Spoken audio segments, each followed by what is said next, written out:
Hello everyone, welcome back to our YouTube channel. I hope you are enjoying the videos. For more insight on HR practices and real corporate world exposure, please subscribe to our channel, like the video and do share it with others. Also, please press the bell icon to never miss an update from HR Success Talk. Thanks a lot. Enjoy this video. So here we are, workforce and compensation KPI dashboards. Let me move on to the slideshow mode because I think that's what makes sense for all of us. What are workforce dashboards, if I may ask? If workforce data is a story, all of us are storytellers, and I think storytelling is the best way to get information across. So if the entire workforce data is a story, if you are going to tell your management that so many people joined us last year, so many people left us that last year, this has been the net increase in our numbers, this is what our age demographic looks like. Now, all of this is part of a large story of your organization and its growth. When your organization is growing and when people are adding, when people are leaving, when there is movement, and there's so much of dynamism, there's so much of activity, doesn't it look like a big story? So if the entire workforce data is a story, then the dashboard is a trailer of that story. So when you're presenting your dashboard data to the management, obviously they would not have time to listen to the whole story, isn't it? But if you want them to take quick decisions, the dashboard would help. It's very similar to, suppose there's a new movie that is getting released. And you've heard that there's a lot of promos, you've heard that this movie is coming up. You want to go and watch the movie, but you're not sure whether it is worth the investment of time, effort, and money. And then you ask a few friends, they start telling you the whole story, and then you say, no, don't tell me the whole story. Just tell me what is very critical that I need to know so that I can take a decision whether to make that investment on that movie ticket or not. Dashboards are pretty much like that. If your whole organization's workforce demographics, the workforce in and out and management and deployment and where people are and the age and all that are part of the story of your organizational growth. If all those people in your organization are characters in the story, a dashboard is that particular trailer which gives all the relevant information packed in a capsule to management so that management can take decisions for those characters in the movie. Now, what workforce dashboards actually do is they put measurement of all possible information around workforce in one place. If I need to find out the average age of employees, I need to just look at the dashboard. It should provide all of that. If I need to find out, uh, how many people have joined, if I need to find out how many graduate engineers I have in my organization, if I need to find out how many people have been deployed on projects, if I need to find out what is the bench strength, I don't have to go back and look at the source data. I'm not expected to go back and look at what has been there in my database. If I just look at my dashboard, I would know precisely what to pick and choose. And dashboards should be so impactful, and we will see that in the future, in the later slides. Now, workforce dashboards, what do they actually do for putting all the measurements in one place? They actually track the information that we're looking for in the workforce. That is, they track the workforce movement, they track the workforce deployability, they track the workforce billability, they track the workforce idle time, absenteeism, anything about the workforce. The dashboards are expected to track, not just track, get them all together, analyze the data, look at trends, patterns, etc., and that information, visualize the information from various data sources and put it in one place. That's the beauty of what a dashboard does. Now let's take a look at why do we need dashboards? There's a lot of data floating around, isn't it? Since time immemorial, decisions have been taken based on data, whether they are business decisions or whether they are any kind of decisions. Now, how does any one of us take decisions? Now, suppose we are looking at, let's say, buying a car. Okay. Now, before I go to the car dealer and I start looking for cars, I do a little bit of trends and patterns analysis at my end. I collect data from friends. I ask them about what is the kind of car they drive, what's the utility, what's their purpose of owning a vehicle, so on and so forth. There could be several bits of information that I put together. And then when I go to the car dealer to make my purchase, before he can come and cloud me with his influence and his bias of selling a particular model of a car, I would be ready with my data and my analysis of the car that I wish to buy. Thereby, my decision making gets improved to a great extent. So workforce dashboards, they allow for quick access and analysis of your people data. In the past, for all of this, we used to rely on the IT departments to collect that information from the server or wherever it was lying. And then we would have to analyze and visualize the KPIs and other business metrics around workforce. But now we have a lot of very, very user-friendly and self-service softwares like BI, where the users can monitor business performance 24 by 7 with up-to-date data without dependence on an individual or an IT department. Efficiency of data access is something, precisely why the dashboards are required. Obviously, better decision making, like I gave in the car example. Quick data access begets quick action. I have an information quickly with me. Therefore, I can take decisions quickly. Real-time data analysis, which means as and when things are happening, data is flowing into the dashboards, it is getting churned, the dashboards are up to date and dynamic. And when such dashboards are visible, informed business decisions during critical times can be taken rather than relying on feeling of gut. Critical times, suppose there was a threat of a fire or a rumor of a fire in a building, and you want to really know how many people are in the building, you can't go and do a head count physically, manually. It becomes difficult. And in that process, you might miss somebody, you might double on somebody, there might be chaos. What if you have an attendance measurement system from which information directly flows into the dashboard, and there's a report which can be generated in a few seconds or a microsecond or a fraction of a second, which says how many people currently are existing inside the building. People who have gone out for a tea break would not be counted in that head count. So you get precise data to decide your evacuation plan. So dashboards help better decision making. Goes without saying, focus and alignment, because your organization has a big picture, has a big vision. What your dashboard does is it brings focus. It's like a magnifying glass which is taken to look at different aspects of your vision, where the organization wishes to be. And the dashboards presents those small bits and pieces of information with a lot of focus so that every individual is aligned to the big picture. Again, talking of tools like Power BI, they are amazingly user-friendly, very, very simple, the way data goes into it, the way it generates those dashboards, the way they are readable, understandable. They help individuals right down to the bottom of the pyramid to be able to align themselves to the large picture. Now, with improved efficiency, better decision-making, and people with focus and alignment, I think the given is improved business agility. When businesses require to be agile, what we are trying to say is businesses need to be able to respond to the external stimulus with speed, accuracy, and should be able to change their course of action. When all of the things on the left-hand side of this slide are available, your business decisions become very agile, and your business in general becomes an agile business. Now let's look at some features of dashboards.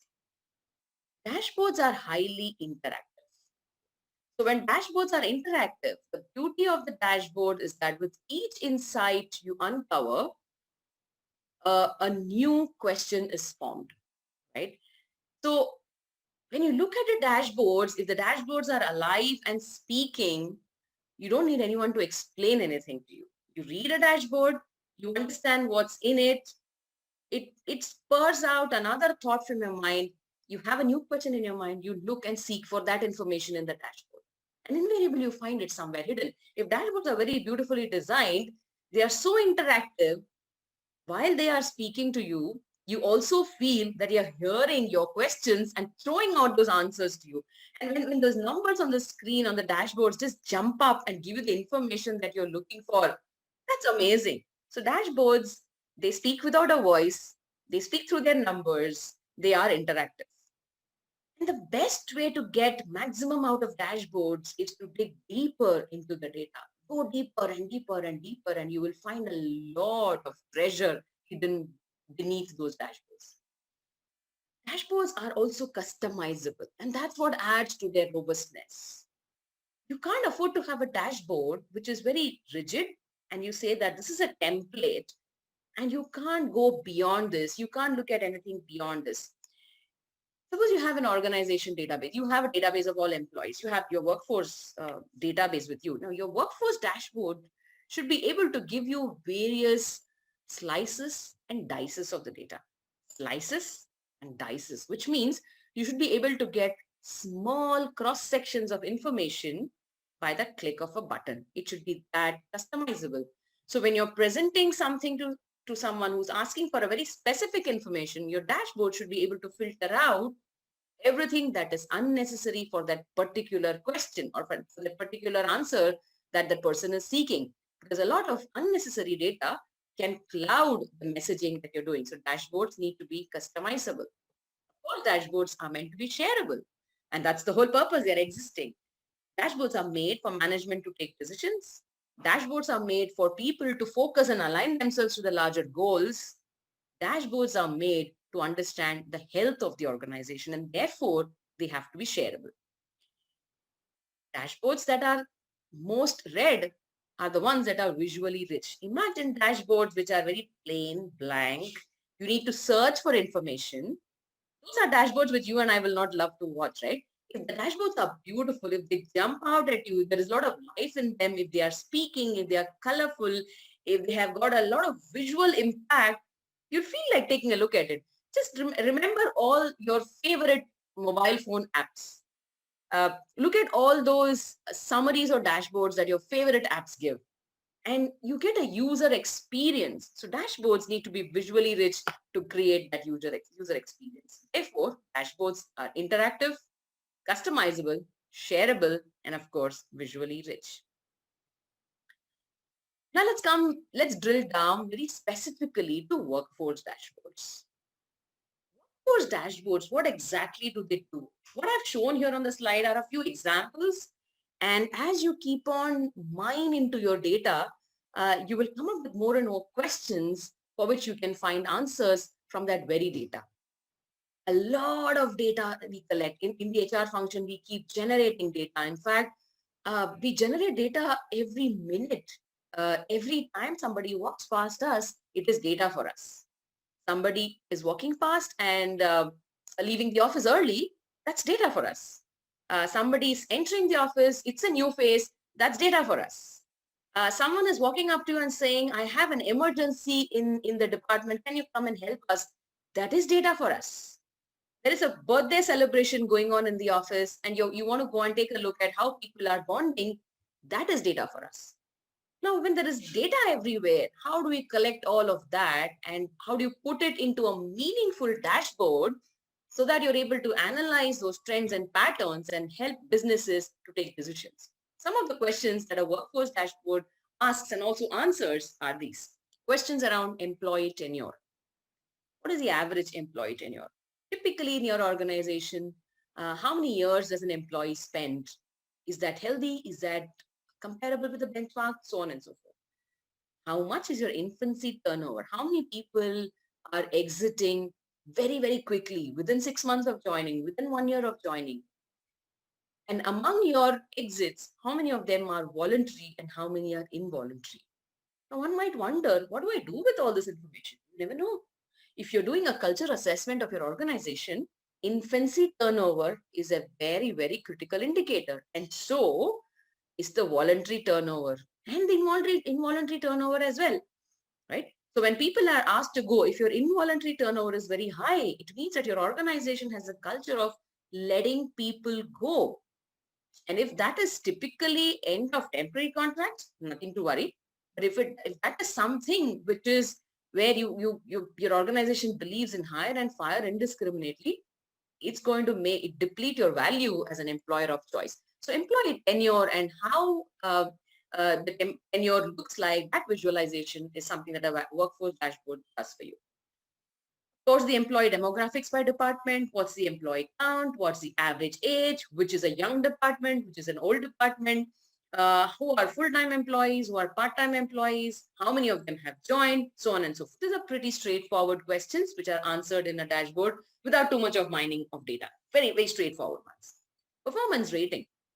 We normally do not look at capturing performance rating in typical workforce dashboards, but I strongly recommend you should do, because performance rating is something where, while on the one hand, you should never get biased with a person's past performance, but on the other hand, it's always interesting to see how many are those people who have been very consistent with their performance, how many are those people, and who are those people whose performance has actually become much better over a period of time. Who are those people where performance rating has become is not so good and it's poor, and who are those people where potential can be measured and they are on the threshold of measuring potential. And these are all things for which you can take decisions based on performance rating dashboards. Of course, your workforce dashboard also tells you employee status. It simply tells you how many temporary staff, how many permanent staff, how many freelancers, and how many people who have changed from being a freelancer to an employee or vice versa. Now, these are all things which are under demographics, which help the business to take decisions. These are just a few questions. There are many, many more questions which dashboards can answer. Now, let's take a look at some of these examples. Look at this. This dashboard is so visually impactful. In one glance, I can see HR to employee ratio, 3.49 HR individuals for every 100 employees. Gender diversity ratio, I'm looking at full-time, part-time employees. I'm looking at department-wise distribution, so on and so forth. This is a typical screenshot of a workforce dashboard. Compensation KPI dashboards. While there is another module which a fellow colleague of mine will be taking through, I thought let me just briefly touch upon few of the compensation KPI dashboards. Compensation dashboards are used particularly to measure the competitiveness of your organization. When I say competitiveness, is the market positioning of the organization. Where is it do we see ourselves? Where is it do we position ourselves in the market? The market positioning emerges from dashboards like this. Are we positioning ourselves at beyond the 50th percentile? How many of us are beyond the 50th percentile? How are we positioning ourselves against our competitors, and so on and so forth? It helps us to take decisions whether we are okay to be buffaloes that cross the river, or do we want to be cautious and be like the crow on the buffalo and cross the river? What I mean is, do we want to become the most competitive player? Is that affordable to us? Or is it okay for us to remain playing around T50, but still we will be able to achieve our targets? So these interesting decisions come out of these boring data when the dashboards actually present them beautifully.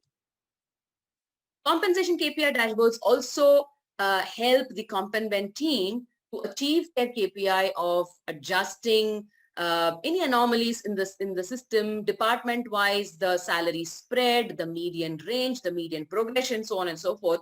Looking at rows of numeric data will actually fox anybody. Nobody can come out with any kind of decision or a strategy, and especially compensation is driven by strategy.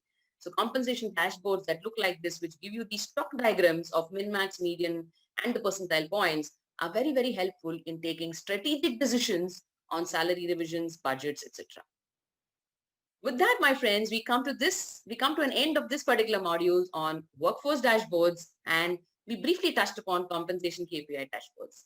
Let me just wind up with this last question, with this last quote saying, when information is the oil of the 21st century, dashboards and analytics are the combustion engines. So with that, a very big thank you to each one of you who is watching this module, and also to HR Success Talk for having me over. Thank you so much. Take care. Bye-bye. Stay safe.